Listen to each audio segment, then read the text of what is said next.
अस्सलाम वालेकुम everyone, this is doctor Sahar Chawla, right heart your service. और मैं बात करने लगी हूँ डायबिटीज़ के सबसे कॉमन, सबसे पॉपुलर और बेसिक 10 ट्रिगर्स की, जिसकी वजह से अगर आपकी फैमिली में डायबिटीज़ नहीं भी, आपको टेंडेंसी नहीं भी है, तो आप अपने आप को डायबिटीज़ में मुब्तला कर लेते हैं। सबसे पहला ट्रिगर आपके पास वाइट शुगर और चीनी है, और इस पर मुझे मजीद बात करने की ज़रूरत नहीं है, इससे नेक्स्ट ट्रिगर्स पे आ जाते हैं ताकि टाइम उस पर इस्तेमाल करें। दूसरा ट्रिगर्स आ जाते हैं आपके पास refined grains, white bread, white pasta, cereals जिसमें चीनी छुपी होती है, क्रैकर्स और बिस्किट्स, इन सब में आपके पास जो फ्लावर शामिल है, जो ग्रेन शामिल है, क्योंकि वो रिफाइंड है और उसमें से सारा फाइबर एक्सट्रैक्ट कर लिया गया है, तो वो लो ग्लाइसेमिक का, वो हाई ग्लाइसेमिक इंडेक्स है, यानी जब वो आपके ब्लड में एंटर होता है तो वो एकदम से शुगर रेज करता है।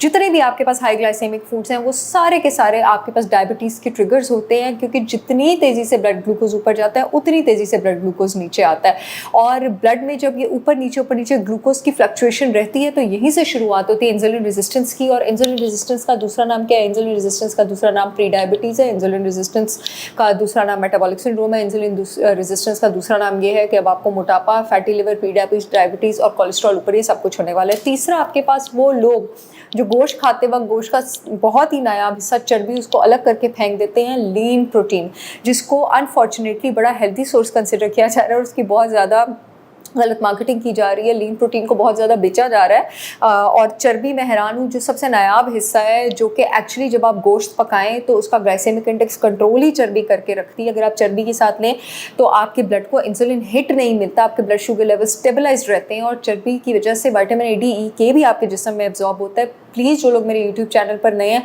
वो मेरी वो वाली वीडियो देखें कि how to cook meat properly, और मीट को सारे पार्ट्स के साथ कुक करते हैं। उसमें मैंने बताया हुआ है कि गोश्त को चर्बी के साथ क्यों पकाते हैं। इस वीडियो के रेफरेंस से बात यह है कि जब आप गोश्त को चर्बी के साथ नहीं पकाते हैं और जब आप सिर्फ लीन प्रोटीन लेते हैं तो आपके ब्लड में इंसुलिन हिट जाती है, इंसुलिन ज़्यादा ऊपर जाता है एज़ कम्पेयर टू तब जब आप चर्बी के साथ पकाएं। यही साइंस आपके पास अंडे की जर्दी पे भी अप्लाई होती है। अंडे की सफ़ेदी जब आप खाली लेते हैं, आप ये ना सोचिए, मैं अक्सर देखती हूँ डायबिटिक पेशेंट्स अंडे की सफ़ेदी खाली ले रहे होते हैं, उससे तो ग्लूकोज ज़्यादा ऊपर जाता है। जब आप अंडे की जर्दी लेते हैं, जब आप गुड फैट लेते हैं, तो आपका ग्लूकोज कंट्रोल रहता है। इससे आपकी डाइट में गुड फैट शामिल होना चाहिए। नेक्स्ट चीज़, एक्सेस प्रोटीन। अच्छा, बहुत सारे लोग जो है ना हेल्दी डाइट का भी ओवरडू कर जाते हैं और प्रोटीन का भी ओवरडू कर जाते हैं। आपको पता है कि जिसमें ग्लूकोनियोजेनेसिस कहते हैं वो प्रोसेस जिससे जिसमें ग्लूकोज बनता है, उसके डिफरेंट सबस्ट्रेट्स होते हैं, डिफरेंट रॉ मटेरियल होते हैं जो उस काम में यूज़ होते हैं, जिसमें से एक रॉ मटेरियल आपके पास प्रोटीन का जुज़्व अमाइनो एसिड है। अगर आप प्रोटीन भी ज़रूरत से ज़्यादा लेंगे तो अमाइनो एसिड्स ग्लूकोनियोजेनेसिस वाली साइकिल में एंटर हो जाएंगे, यानी ग्लूकोज एक्स्ट्रा बनना शुरू हो जाएगी, और वो भी आपके पास in the longer run diabetes का ट्रिगर होता है। नेक्स्ट चीज़ इस जी मेरे जानी दुश्मन vegetable oils, cornflower oil, canola oil, sunflower oil, cottonseed oil, जितने भी बेकरी प्रोडक्ट्स हैं, जितने भी फ्राइड फूड आइटम्स हैं, जितने भी जंक फूड आइटम्स हैं, सबके सब में जो फैट मौजूद है वो गंदे वाला फैट है, ट्रांस फैट है। इन वेजिटेबल ऑयल्स और इन सारी चीज़ों में वो फैट मौजूद है, ट्रांस फैट, जिसको डाइजेस्ट और हजम करने के आपके जिस्म में एंजाइम्स नहीं होते। इनफैक्ट जब ये आपके जिस्म में जाता है, फैट डाइजेस्ट करने वाला एंजाइम्स के पास जाके कोशिश करता है इसको हजम करने की, ये उसको लॉक कर देता है, बल्कि उसको भी ऐसे स्ट्रक्चर में कन्वर्ट कर देता है जो जिस्म में यूज़ नहीं हो सकता। इसलिए खाने में सिर्फ और सिर्फ देसी घी, नारियल या जैतून का तेल यूज़ किया करें। बाय द वे, अब तो सारे पाकिस्तान को ही पता है माशाल्लाह कि मैंने अपना 100% ऑर्गेनिक का देसी घी, कोकोनट और ऑलिव ऑयल लॉन्च किया हुआ है। मेरी brand holistic kitchen by Sahar Chawla का लिंक यहाँ येलो पट्टी में आ रहा होगा। पूरे पाकिस्तान में शिपमेंट हो रही है। मेरी गारंटी 100% खालिस मेरा देसी घी, नारियल और जैतून का तेल है। इससे बेहतर पाकिस्तान में कहीं मिल गया तो मेरा नाम बदल दीजिएगा, आप चाहें तो वहाँ से ऑर्डर कर सकते हैं, और अपनी डाइट में आप ये वेजिटेबल ऑयल्स और ये जहरीले ऑयल्स इसको अपनी डाइट से निकालें।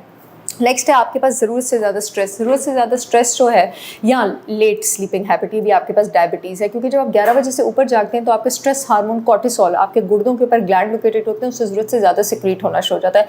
कॉर्टिसोल डायरेक्टली प्रोपोर्शनल है इंसुलिन के, जितना ज़्यादा कॉर्टिसोल हाई होगा उतना ही ज़्यादा इंसुलिन हाई होगा, और इंसुलिन जब ज़्यादा हाई होता जाएगा, ये change over the period of years आती है, 5, 6, 10, 15 साल में आपको इंसुलिन रेजिस्टेंस हो जाएगी और डायबिटीज़ हो जाएगा। नेक्स्ट चीज़ आ जाती है आपके पास 2 दवाइयाँ, एक डायरेटिक्स और एक statins. Diuretics in the long run जो नॉर्मली ब्लड प्रेशर को कंट्रोल करने के लिए दिए जाते हैं कि पेशाब के थ्रू सॉल्ट वगैरह निकले, वो आपको इंसुलिन रेजिस्टेंस करता है।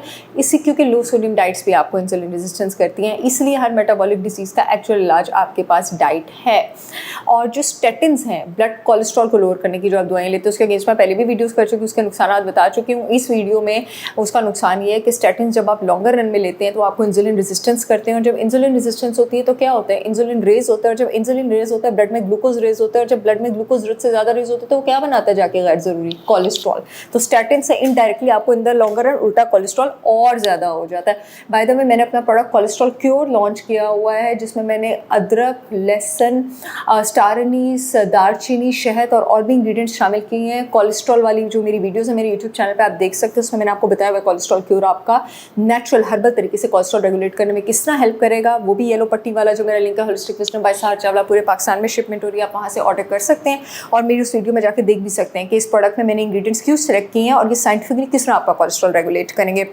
नेक्स्ट चीज़ ये आपके पास आ जाती है MSG। ये जितने भी चिकन क्यूब्स हैं, जितने भी नूडल्स हैं, जितने भी चाइनीज़ प्रोडक्ट्स हैं, जितनी भी सोया सॉस हैं, जितने भी जंक फूड के खाने हैं, ये क्रिस्पी जो चिकन है सारी जंक फूड ब्रांड्स का, इसमें एक प्रोडक्ट शामिल होता है, केमिकल शामिल होता है, जिसके बारे में मैं सेपरेटली पहले भी वीडियोज़ कर चुकी हूँ, मोनोसोडियम ग्लूटामेट। मोनोसोडियम ग्लूटामेट में ये खासियत होती है कि वो आपके टेस्ट बड्स को एक्सपैंड करता है, न्यूरोटॉक्सिक होता है, इंसुलिन लेवल्स इंक्रीज़ करता है और खाना जितना टेस्टी नहीं होता उसको उससे ज़्यादा टेस्टी लगाता है।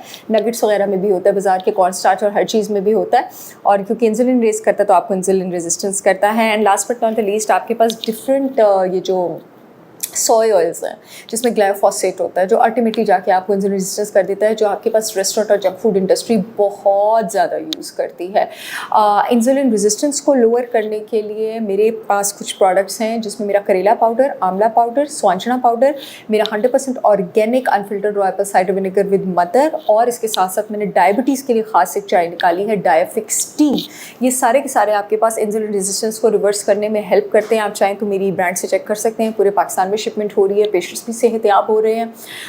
अलबत्ता ये वीडियो आप लोगों को बताने की मकसद ये था कि डायबिटीज़ ओवरनाइट नहीं होता।